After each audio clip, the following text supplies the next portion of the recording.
अस्सलाम वालेकुम, मैं हूं एहसन नकवी और आप देख रहे हैं इतना सच नहीं बोलना था। सबसे पहले देखते हैं हेडलाइंस। बाप ने बेटी के कमरे का खुलापन का देख लिया। बिजली का बिल किसके सर आएगा? आज घर में क्या पकाएं? अम्मी का धरना। भाई के कपड़े मैं नहीं रखूंगी, बहन ने शोर डाल दिया। धुले हुए कपड़े कौन तय करेगा? बहन गायब। धनिया लाना था या पुदीना? भाई हुआ लाजवाब। आज हम बात करेंगे कराची के उस घर की जहां हुए कुछ अनोखे वाकयात।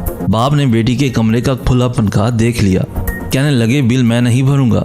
बिल लाके सबके सामने रख दिया। बेटे ने हाथ खड़े कर दिए, लेकिन बेटी ने भी खतरनाक हथियार इस्तेमाल करके रोना शुरू कर दिया।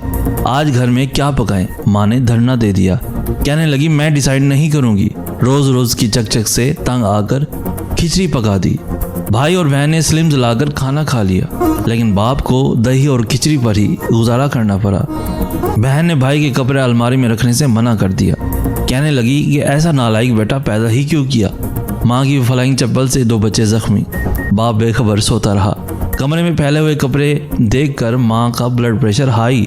बेटी लापता। गंदी औलाद के ताने भी दिए गए और बेटे से भी कुछ कपड़े तय करवाए गए, जबकि बेटी की तलाश जारी। कुछ घंटों बाद मालूम ये हुआ कि बेटी दूसरे कमरे में टिकटॉक बना रही थी। धनिया की जगह बेटा पुदीना ले आया। घर में कोहराम मच गया। तू किसी काम का नहीं। माँ की रूटीन के ताने शुरू हो गए। बेटे ने भी जिद पकड़ ली कि दोबारा नहीं जाऊंगा। बेटी खड़ी मुस्कुराती रही, जबकि अम्मा दुपट्टा ओढ़ कर खुद धनिया लेने निकल गई। कराची के इस घर के मजीद अनोखे वाकयात और मज़ेदार खबरें सुनने के लिए देखते रहिए इतना सच नहीं बोलना था।